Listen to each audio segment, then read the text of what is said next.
Okay, I'm ready. Are you ready? Are you ready? I think you're ready. All right, well, we're here with Denis. I'm going to mess this up. Beaulieu. Beaulieu. Beaulieu, yes, very close. That's an American, right? Pronouncing a French-Canadian last name, right? That's correct. I apologize. Hopefully we haven't set our two countries back years. And you're now currently with Alliance Environmental. So let's see, what year did it was 2001, right? Yes, 2001. 2001, Service Master in Ventura, California. And I was talking to somebody about that. That was back in, like, I don't know, the good days of the franchising, because the Lawsons owned it. We were in Ventura, but we had like to the LA border all the way up to like past Santa Barbara, right? Was our territory. Yeah, but for the most part, they tried to keep it within, they didn't want to really go any further than Westlake Boulevard, yep. Westlake, just because of the travel time. And, oh, yeah. Especially if you're doing water damage, going in there every day to do inspections or checking for moisture and stuff just didn't make any sense. So yeah, for the most part, it was Santa Barbara to Westlake, and then we also did Santa Paula and Fillmore in that area. Ojai. Yeah.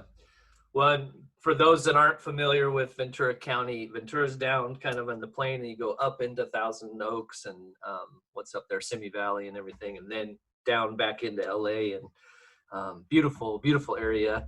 But isn't it now? It's like 9 different service masters, right? It's yeah. So there was a time, and I talked to some of the franchise guys, not trying to bag on Service Master, but it's pretty hard to get a big territory. They want to divide up the zip codes. So okay, from what I remember, when we were at Service Master, and we'll go forward backwards. So I applied. I had been working in a closet organizer deal, running the warehouse. When Kelsey got pregnant, I came to Ventura and got the worst job I've ever had, with just terrible people. And so I was applying to anything and everything. And there was a lull, like 2000, there's kind of a lull in the market, at least in California. And so I was applying to anything and everything. And there was an ad for carpet cleaning at this place called Service Master. And it wasn't even like, yeah, that's what I want to do, is just blah, blah, blah, blah. I got to get a job. And I think I interviewed with Edgar, and tallest man probably I've interviewed with, shortest shorts. I think he and he liked to wear those classic tennis shorts. And so anyways, I was going to school for criminal justice, and I remember he said, with your background in science, you'd be really good in our mold remediation division that we're starting. And I was like, yeah, I would. Do you have any experience? No, sir, I have no experience, but I'm a big fan of money. I like it. I use it. I have a little. I keep it in a jar on top of my refrigerator. I'd like to put more in that jar. And then I think I interviewed with you. And then I get in there, it's completely new to me, but come to find out, I think you had only been there maybe 6 months or a year, right? Yeah, probably not more than that, yeah. So before we go into that, what had been your experience prior to getting into property restoration and mold remediation, I guess, in specific? Well, back in Canada, before I moved to the United States, I had... like you, I was sort of out of work and needing a job, and got married and still needed a job and needed a place to live. And so I opened up the newspaper, and there was a job available for a carpet and upholstery cleaning technician. Okay. So you guys have carpet in Canada? A lot, yeah. So a lot more than they do here, actually. Yeah. I think more for the warmth, but so I became a carpet upholstery cleaning technician there for about a year and a half, and then the company. Mom and pop shop, or? No, actually, they were a pretty big company. They were out of New Jersey. Okay. And we in Canada have a a store similar to like a Macy's or a Kaufman's here, called the Bay, the Hudson's Bay Company. And what this company actually did, they had a license department of the Hudson's Bay Company to basically advertise their name, and we would go out and do carpet and upholstery cleaning under their name. So we paid them a handsome price to use their name to do carpet and upholstery cleaning. So, and that was throughout Canada. And then in the United States, they actually had Sears and Kaufman's and all those stores. So Canada's laid out differently than America, right? As far as like provinces, right? So Right. where were you at? You're central, right? Just if I remember right, kind of above Michigan. Sort of above New York, I would think, more. Oh, so. dang! So you're all the way east. Yeah. So if you think of Lake Ontario, we were on the northern eastern side of Lake Ontario. Okay, nice. Yeah. So you And do carpet cleaning for Hudson's Bay. the Hudson's Bay Company, yeah. And then from there, after about a year, the company sold, and I ended up taking over the position for the manager in the actual office I was working in. Oh, So went to work one day and found out they were sold, and this was during the Christmas vacation time. oh, And the new company gave me a call and said, "Hey, would you like to become the new manager and open the doors on Monday?" And I was like, "Okay, I can do guess. that. Yeah. I don't know your computer systems. I don't know anything." So by the end of the week, I had to do payroll and all this stuff. So it was quite an interesting week. So did they got rid of all the other management staff and no training, no, hey, this is how we do things? No, actually, the only reason why I ended up getting this particular management position is because the manager I was working for did not want to work for the manager or the new company. She sort of had a loyalty to the former owners. So I'm not sure if she went on to work with them somewhere else in a different capacity, but she basically said if there was anybody in the organization in her office that she felt could take on her position, the only person she could think of would be me. And so she made that recommendation to the new company, and that's how I got my in. Dang, that's cool. Yeah. Yeah. Yeah. Okay, so you did carpet cleaning, and then I think I didn't know about the carpet cleaning, but I knew you had done duct cleaning because that was a service we provided at Service Master. So where did that transition come? So primarily when they started, or when I started working for them, they were just basically doing carpet upholstery cleaning, area rugs, and things of that nature. But like any other business, they want to expand. Sure. And so then we got into area rug cleaning, and a few years later we got into duct cleaning. So Just expanding the service line. yeah. So we just kept adding services, and so I was a manager for probably 5 or 6 years, and then relocated. And when I relocated, I relocated again into a smaller office, and went on a different pay structure. It was a little complicated. I don't want to get into that, but was making better money than I was managing, actually. Huh. And, Yeah. As so it normally happens. Yeah. managers don't make as much money, trust me. So I was managing, but I was also doing cleaning, part-time cleaning, basically. So I ran the office, and I made a kicker off of what the guys were doing, and then anything I went out to clean, I also made money off of that. So I learned duct cleaning through that part of the business at that time. So, Now, did they say, hey, we want to get into duct cleaning, or was it more of you were like, I think this is something we can add, or do you remember how that conversation happened? I think they just said, okay, we're going to start doing duct cleaning. Here's the equipment, learn how to do it. Okay, well, that was going to be my other question is like, because to do duct cleaning properly, I worked for an outfit. Their version of duct cleaning was and more dryer vent cleaning, but you take a lawn leaf blower with a snorkel on it, hook it up to the thing, and go. Yeah. I go, oh, okay. I've not personally done a lot of duct cleaning, but I'm pretty sure that's not it. No. So the company had sought out the line, purchased the equipment, and said, here, figure this out.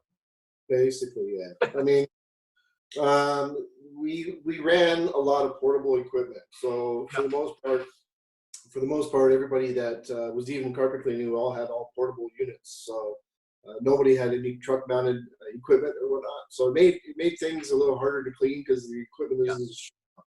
But they also had portable duct cleaning equipment. So then they could add that on as a service. Right. Yeah. Right. Huh. So we basically hired some guys and gave them some instruction, and here you go. Yeah. So what was the impetus for coming to California? Well, as you may or may not know, I had married an American. Well, that just blew everything. Canadians stealing our women. Yeah, still. She came out to Canada, and I had met her. We were married for probably 5 years, I want to say, at the time. In this particular location that I was working in, well, actually, the company didn't look like it was going to survive very much longer. Okay. Things were just the way that the company operated and the way the Hudson's Bay Company wanted us to operate didn't really see eye to eye. So I sort of saw the writing on the wall. I knew that I was going to have to make a change. And the house that I was living, or the house I was renting at the time, the guy wanted to sell it, and we couldn't see eye to eye on the price. So I just said to Kirsten, my wife, well, if we're going to move yet again, which would have been probably the fourth or fifth time in our short marriage, I said, let's just move big. I kept promising her that we'd move to California at one point in time, and so we ended up making the big move. So then so clockwise. So yeah, okay, all right, yeah. So you twist it clockwise, and okay. You know what? Put it down for a sec. My fingers are killing me. Han, they're shooting at us. All right, you know what? Lift it up tall ways. Before you started working at Service Master, weren't you working at a golf course? Yes. Yes. And you're so what did that look like? How did you get hooked up with Service Master then? So I was working at the golf course, not making a whole lot of money. I was looking for a new, different type of job, and I thought, I really like golfing. Maybe I'll look into that business and see if it's something I wanted to get into.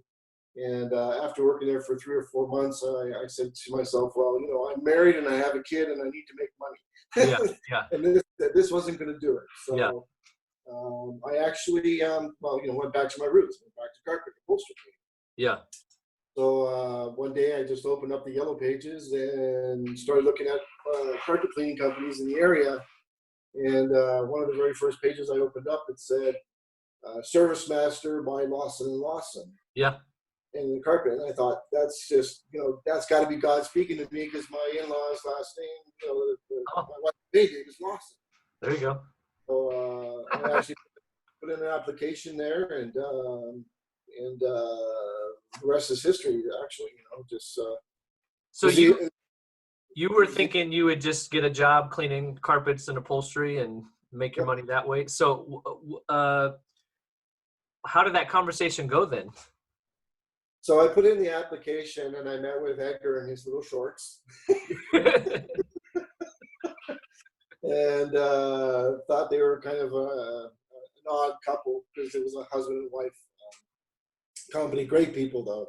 Yeah. And he looked at my application and said that you're just way overqualified to be a carpet upholstery cleaning technician. And I looked at him and I said, well, look, this is my first year in the United States. I have no history of work, and I had to go back to my roots and figure out, what am I going to do? And carpet cleaning is what I know, and so I need to start somewhere. And he said, well, this new business of mold remediation is just really starting to take place in here. Maybe you'd like to, or maybe you'd be interested in starting up a business in mold remediation. Yeah. And I said, well, that's interesting. Tell me more. So we just sat and talked for about an hour and told me a lot about it. And I said, well, that'd be interesting. Yeah, I think I could do that for you. And so another week went by, and he called me back up and he says, well, you want to do this thing? And I said, sure.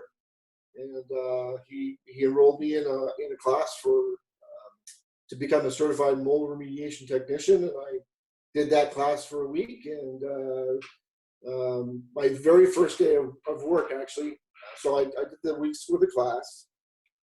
And then the Monday, I was on my way to work. It was 9/11. Oh, September 11. So my very first day of work for Terry and Edgar was listening to the towers coming down on my way to work that morning. wow. It was Wow. crazy. Yeah, I can remember I was working at the closet company and was carpooling, and actually Kelsey, my wife, was part of our carpool because my car had like gotten wrecked, and she's like, "Have you heard what happened?" And I was like, "No." And then so same thing, we were driving in and just wow, wild. Okay, well, and I remember too. So I remember that was once if we fast forward a little, when I got to the assistant manager and start learning about like commission and stuff like that. So you had structured your deal, you had a salary, and then you not only had a piece of the pie, but you got it off the top, right? I mean, you were paid a percentage off the gross revenue. Yes. How did you, was that your prior structure, or was that something you just pulled out of your butt, or? No, actually, he came up with that structure, and so he gave me a $20 an hour salary, and I guess he wasn't sure how big this was going to grow, and then I got a certain commission off the top, and he said, this will be your salary, and whatever you can get, we'll give you X amount of money to do the work. And after the first year, we were doing over $1 million in mold. Yeah. Yeah. And so yeah, I was doing well. Well, so what's so funny? A couple of things in that, right? Like almost nowhere do you get a piece of the front end action, right? It's usually after all the costs are taken out. So, and I remember later that kind of came a point of contention, right? Like I'm writing you some big checks, and I actually used that when I went to Oregon. And same kind of thing. It was like, this is a bigger check than I've ever written myself, And it's like, well, we created something out of nothing, so, but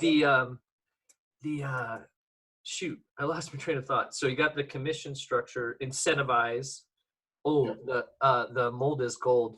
So when I started applying to places in Oregon, they had no concept, and later on down the grapevine, one of the guys that worked for me when I was at Belfour said, I remember when your application came through at a service master in Oregon, they laughed. They're like, this guy was an assistant manager for a mold remediation division. Makes me want a horse laugh.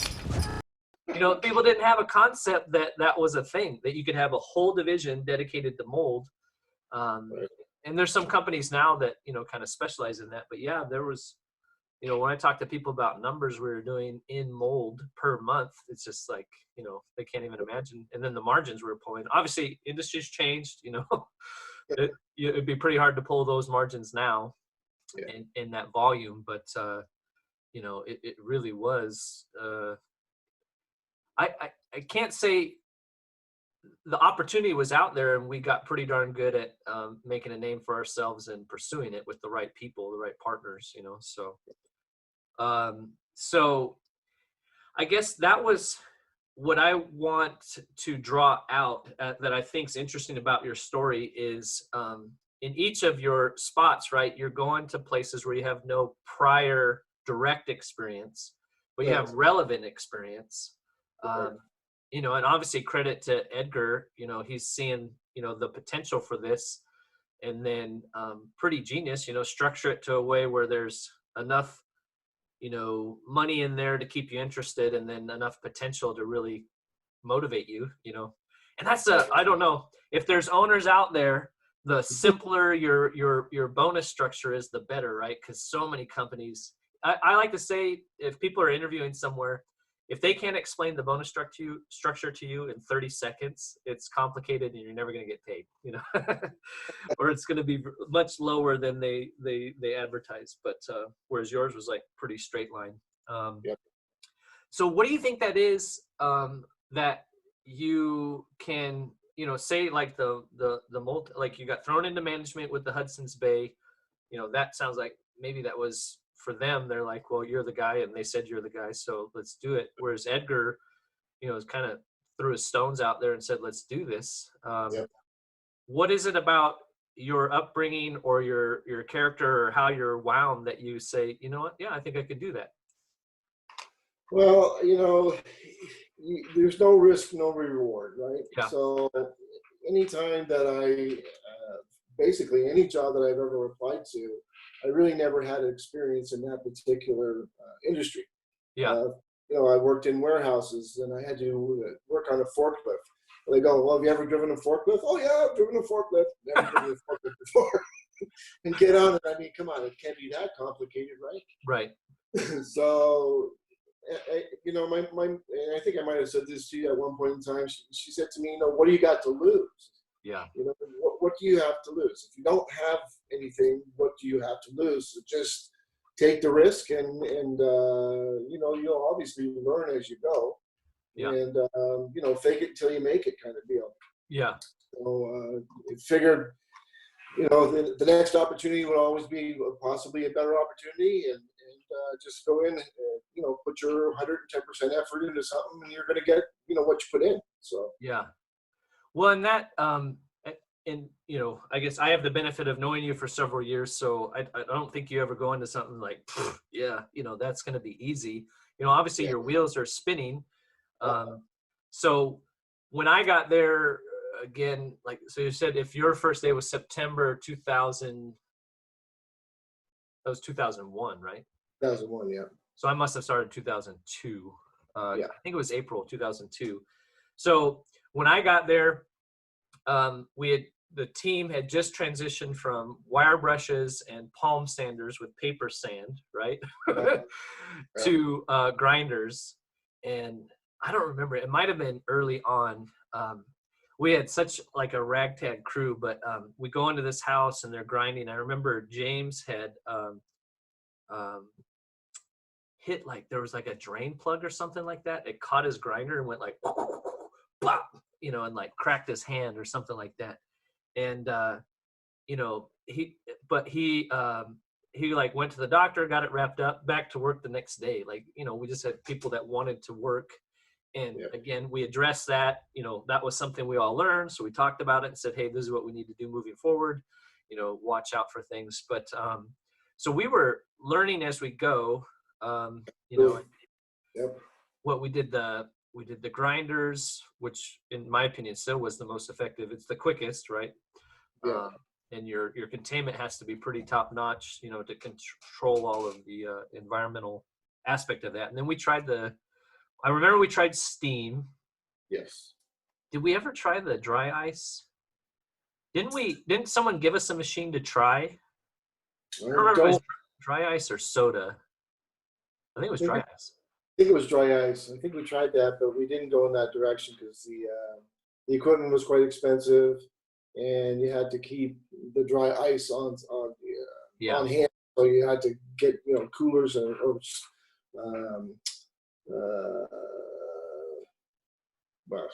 losing my word. You had to keep like a refrigeration system to keep the dry ice and whatnot. So it didn't make any sense at that point. So we just stuck with I think the grinders were probably the most efficient and quickest. Yeah. The steamers did work, but the problem is that a lot of these guys, when they're using somebody else's equipment, they don't take as good quality, quick care of it. And I think that would have been a good. It actually worked really well. It's just that there was a lot of maintenance to do with that equipment. So. Well, the other part of it though is with the steam. I think you still have the wire brush head on it, right? And then so you only have this big of a space as you're going, on the really bad spots. The other thing with the grinder, if you had like a seal plate that was trashed, you could skim off that 1/4 inch of not just the mold growth, but just that chewed up wood. Still keep the structural integrity, and that's, I can only imagine if you're doing like, somebody doing a counterpoint, well, that's so much dust and everything. And we had additional air scrubbers going. We had, the HEPA vacs going and stuff like that. But I mean, it was pretty rare that we failed an air clearance, some of the key things that can really set a good remediation project apart. Oh, do you have all day? Yeah. How much time do we have here? As much time as you want. Yeah. Well, Yeah. here's what I think is most important, what I would say to contractors out there. So Yeah. notwithstanding method, do the job right the Yeah. first time. Yep. Don't try to cut corners, because somebody like me is going to come in someday. So typically what should be done is I'm there before the remediation. Right. The remediation is done, and then I'm there again to do the post-remediation verification before the remediation contractor closes out the job, so that we can make sure that all of the expectations that were in our protocol have been met. That gives the contractor their clearance. Now I'm basically signing off. That takes some liability away from them as well. Yep. The other side of that is when a contractor says, "Oh, you don't need a consultant. We do our own testing. We do our own." They're essentially grading their own pay. I mean, we got really damn good at vacuuming and wiping and wiping and wiping, and we took a lot of pride. I mean, we had rough people working for us, but those guys took a lot of pride in passing clearance. I don't remember, we never did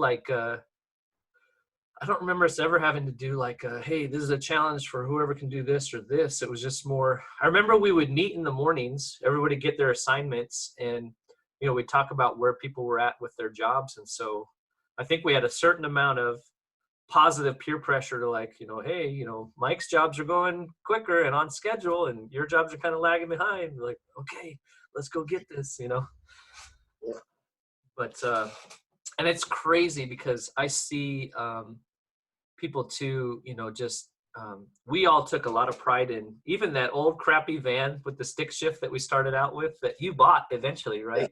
Yeah, I ended up in that thing. Yeah, I did. for your side business, but it didn't matter which van you had. All our guys took pride in it, and we got super pissed if someone got in your van and didn't put your plastic back where you put it, or your tape and stuff like that.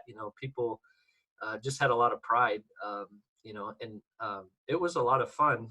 And it's one of those things that's been hard to replicate, and so, but I guess the thing I think it taught me, and we talked a little bit about this offline, was it was always more rewarding to bring somebody in that, I would say was honest, hardworking, and willing to learn, and teach them our way and our system than it was to try to hire the hot shot from another company and then try to integrate them in the system. I think we were talking about, there's one guy I can remember in particular. He came from one of the big brand names and thought he was pretty tough stuff. And I remember at that time I was in management, our guys came back and they're like, this dude can't hang, and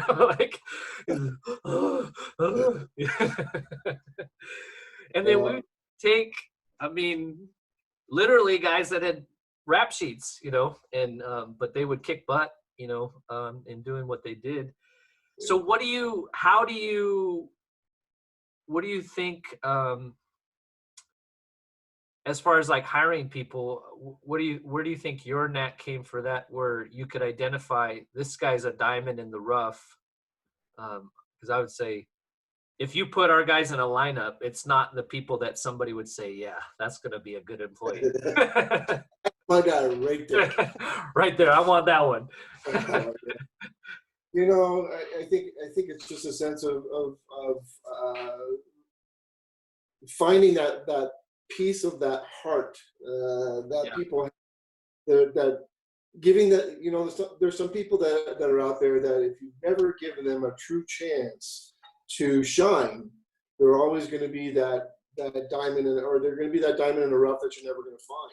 Yeah. But if you give somebody the opportunity to take ownership of what they're doing, give them the ability to make their own decisions, whether it's a right or a wrong decision, they'll find out if it's a right or a wrong decision.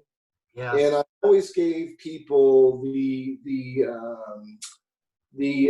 ability to bring something to the forefront. So if they had an idea, we explored it, Yeah. So in the hiring process, I wanted to find out, what they're made of. What were their successes? What were their failures? and what they felt that they could bring to a table that they've never brought to the table before. Huh. So when you're looking at somebody, you want to find out what drives them. Yeah. And if you can use that in your business, and pick the good things, good things that are in them, and leave the things that for whatever reason they lost their last job. Forget about. Just focus on the things that that drive them, and do they want to succeed? Do they want to move to that next step? Just like yourself, you want to come in, but you also want to go into management. You want to learn more. Yeah. So people that want to learn, people that want to do that to take pride in what they're doing. Yeah. Whether it's picking trash or being the manager. Yeah. Are you going to take pride in ownership of your job? Yeah. So find those people, and actually a lot of times they work out better than the people that have all these certificates. Yeah.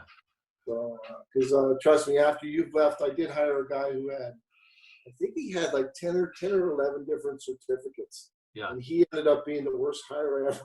Yeah. Well, with that's another thing. And credit to the Lawsons, like when people came in, they didn't send them immediately to WRT. I mean, you were different, right? You were going into management, had no prior experience, so you go to the AMRT class. Actually, back then, they changed it to applied microbial remediation technician. It used to be the mold tech, right? The certified mold remediation, so CMRT. Yeah, and so, well, that might be a different outlet to the I think that was with the air quality management district, or the RIA maybe. Yeah, it was something. It wasn't through the ICRC. It was a different one. Yeah. Well, RIA didn't change their name until 2007, so that would have been probably ASCR.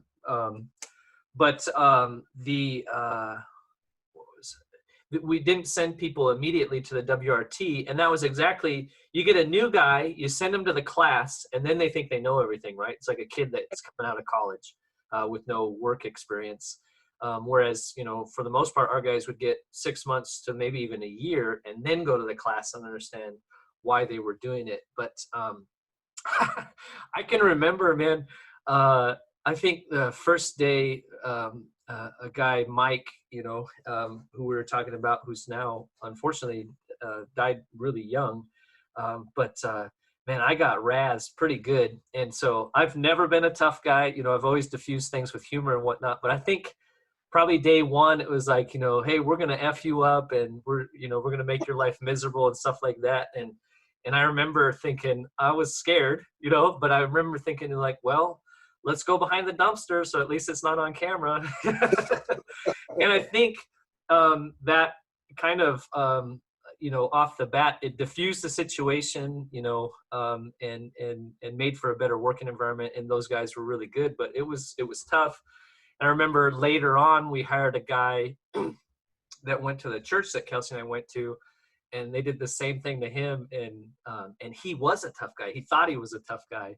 And they helped him, self-explore and self-realize that he's not as tough as he thought he was.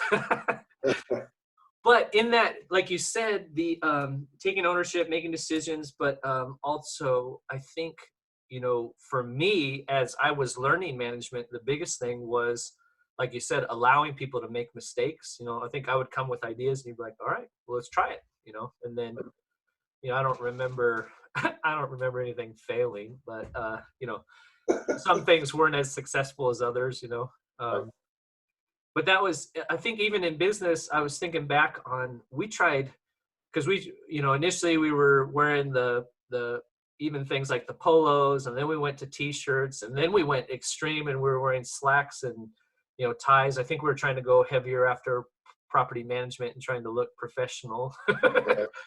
And that didn't last super long, because it's just uncomfortable. But yeah, that I'm, and we had definitely our share of people that didn't work out. But what do you think? I think, as I look back on it, I think one of the biggest things that leaders can do to help their teams is have a clear sense of who they are, right? Knowing your strengths and weaknesses, and not in like a prideful or cocky way, but just saying, I know I am good at this, this, and this. I also know these are kind of my weak spots or areas, or maybe not even weak spots, areas that I don't necessarily enjoy doing. And that's why I'm creating an opportunity for you. You know, do you think that's like intentional on your part, or because when you had clarity about who you are, what you wanted to do, and where you were going, that created openings for other people to say, hey, I can do this, or I'd like to try this, and those kinds of things. Do you think that was something that was exampled for you, or something you kind of learned over time, or a little bit of both? I think a little bit of both, you know. I don't think there's any one person on this planet that can say that they know everything or that they're the best at everything. And I think that if you're a smart manager, you're always going to look for people who are smarter than you, because that's going to make you better. So as a manager, you know, you always want to hire people that are self-driven, who have good ideas, and that can only complement you as a manager. So the more people that you surround yourself with good ideas, or at least, you know, willing to try the same things that you're willing to try, and give them an opportunity, it's only going to make you better, or make your company better. Yeah. So. Yeah, that's good. Hang on, I'm trying to. So you transitioned from, did you go immediately from Service Master to Alliance? Yeah. So yet again, and this would have been like the third or fourth time that I worked for a company that sold and got taken over. And the people that were acquiring the Service Master were trying to, I think because of my compensation program. Yeah. Coming in as an owner, they'd be like, wait, what? Yeah, this guy's making what? Because now it's established, right? So, yep. They were trying to play with my compensation plan, and I just thought, I'm used to this, accustomed to making this money, and obviously you've got bills and that reflect that. I wasn't going to be able to survive on what they wanted to pay me at that location anymore. So I knew that Alliance was around, and they were fairly new in the. I think they started pretty close to around the same time that I had started with Service Master, within a year or so. And I knew they were around, and I knew that they did mold remediation, and so I gave my boss Don a call and asked him if he was looking for anybody, at that time, and he said, yeah, we have a need. So put my application in and interviewed with him, and again, I went into the first week was in a class for asbestos training. Yeah.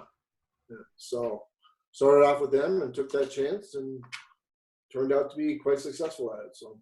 And so you went into project management and estimating, right? Estimator / and then you run your own projects. Done some pretty fun projects with some pretty well-known names in California, right? Yeah. And then so now recently you transitioned to, is it sales manager? Is that the correct title? Yeah, sales manager. Yeah. So that's got to be fun in this current climate, as far as like figuring out how to make things work. They just reopened residential construction here in Oregon, with certain provisions. Is that the same in California? Yeah, I think that they tried to close a lot of things up, but people are still working. I mean, they were just trying to fly under the radar, because you got people that obviously, are counting on their paychecks, and a lot of you take 1 week away from them, it could be very devastating. So, so I think a lot of the people that I know anyway, smaller businesses, we're still running full blast. The bigger companies, because they do a lot of insurance work, they were deemed a necessity. So that part of it really didn't slow down very much. Yeah, that we've been fortunate. A lot of our work's in schools, and so a lot of those projects are trying to bump up. So which now we got to backfill. But yeah, our guys for the most part, same, have been just wanting to work safely. We've talked about what that looks like, and continue to evolve that. Have you all explored or gotten into any of the COVID cleanup stuff? Yes, we have. We did. We put out a media blast on LinkedIn and Yeah. a couple other areas, and yeah, we've been doing some police stations and some schools and some gyms and things Yep. of that. Not a whole lot of residential. Yeah. In that aspect, but more the big places where you're going to have social gatherings or more than 10 people. Yeah. Those are the places that want to make their place safe for others. So we've been doing not a whole lot of that, but we have been getting opportunities. So yeah. As we wrap up, do you have any more thoughts or nuggets to drop on the peeps, the thousands watching and listening? You and me. I think we'll just go right back to the beginning. No risk, no reward. So Yeah. A lot of people, if you're thinking about it, life is so short. Yeah. And the older we get, the quicker the hill is down. Yeah. Unfortunately, and so I mean, as a child, when I was 10 years old, being 30 was like, oh my God, it's so far away. Yeah. And now that I'm in my 50s, I'm going, oh shoot, 60 is very close. Yeah. Yeah. So again, going back to what my mother once said to me, what do you have to lose? Yeah. Because at the time when she said that to me, I didn't have a job. I was looking at buying a house, actually. Yeah. I did have a job. I was recently married, and I was going to buy this house. And she said, "Well, what do you got to lose? You don't have. You don't got anything. So, yeah. Just jump in, and if you lose it, you lose it. But just do what you can to make sure you don't." And kind of was a good outlook on the rest of my life. But what do I got to lose? Yeah. So now I have a little bit more to lose. Yeah. Yeah. But at the time it was just no risk, no reward. So just if you're thinking about doing something, you'll never know what the outcome is unless you do it. Yeah. So you don't know if you're going to win or if you're going to fail, and if you fail, you learn from it. So right.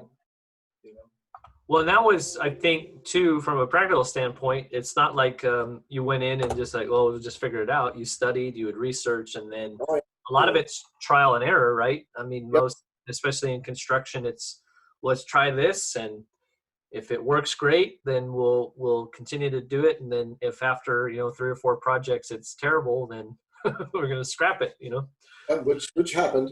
Yeah. Oh yeah. Yeah. Well, and that's it was crazy. But I think that's if I my recap would be, and lessons that I learned from you is just try to be clear about who you are. It helps other people to know where they can fill in the voids.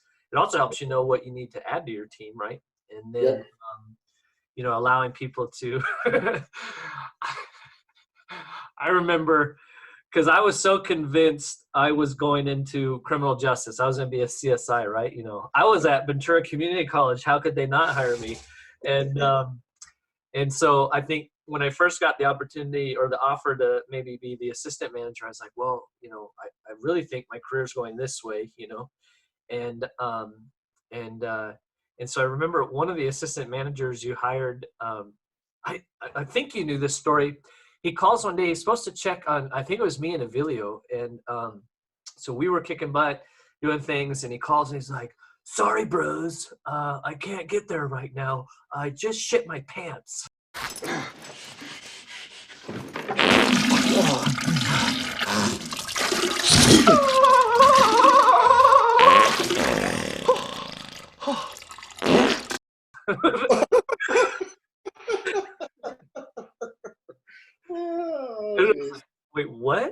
And he's like, yeah, I got out of my car and I farted. And it was like, we were just looking at each other. Did I ever tell you that story? Or it's been so long, you probably don't remember. But I remember thinking like, so that's when it kind of clicked for me as far as like, and I've used this with people before, is like, if I don't take this assistant manager job, we're going to keep getting guys like this.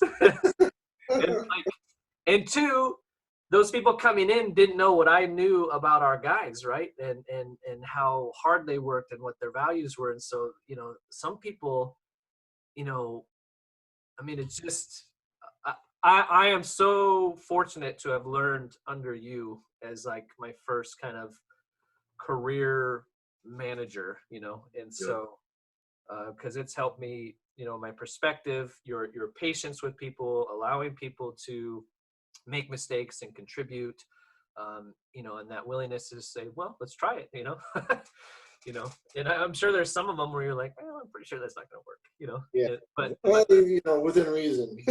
yeah.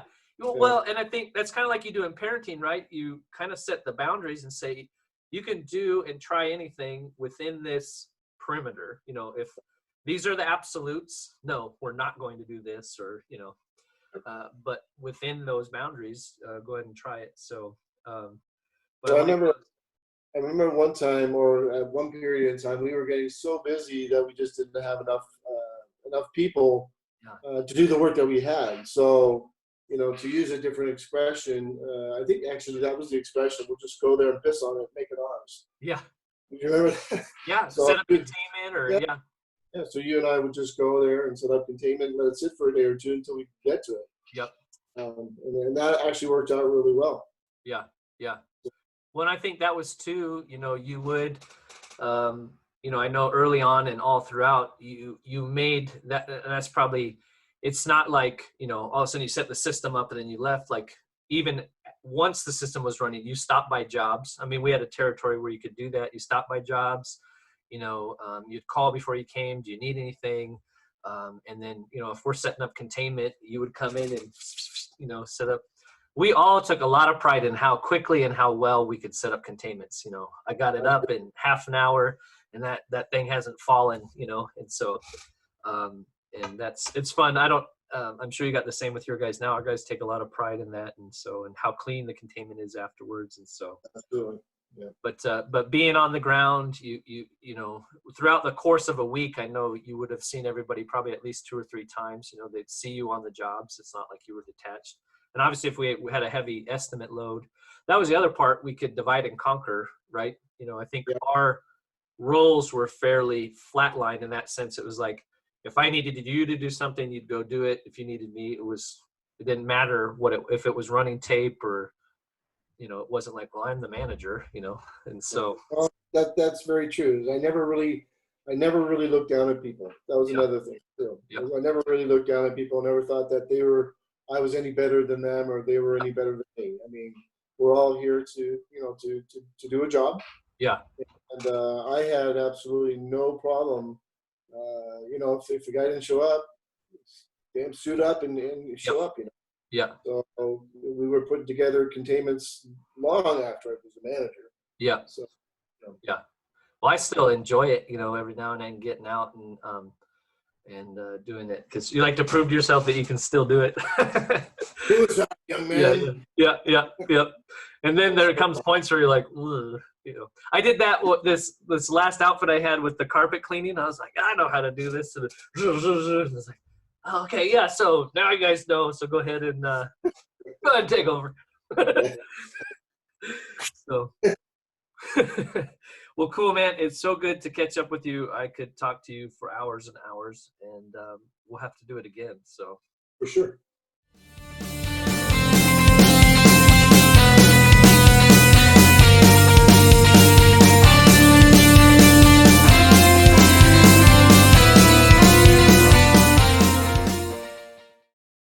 Sounds it'll good. be viewed by millions. Oh yeah, billions.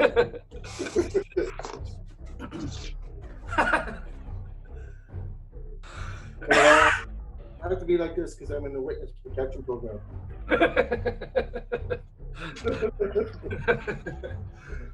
Oh, man. I jam with for at home. I practice on my I have a Fender jazz bass. Oh, dang. I practice a lot with that one. But I just recently acquired this Gibson Thunderbird. Oh. This Gibson Thunderbird. Yeah. It might be better this way. There it is. That's kind of a nice one. I have that one there is a Music Man, and this is that's a Fender Precision bass. That's a Fender Telecaster bass. Oh, Telecaster made a bass? Huh. Yeah, it's that one. Okay. That's And then slick. that's a Lackland bass, very similar to Fender, but better quality actually. Huh. It's about a $3,500 bass. And then Genevieve last year bought me that bass. It's a bass guitar you actually build. That's cool. So I had it painted. She painted the back of it. I don't know if you could see the back of it. Oh. Yeah. That's awesome. She painted the back of it, and then I had the front of it painted, and then I got the Canadian thing there. So That body and the contour looks like a Schecter. yeah, but it's actually more of a Fender style precision or Fender style jazz bass.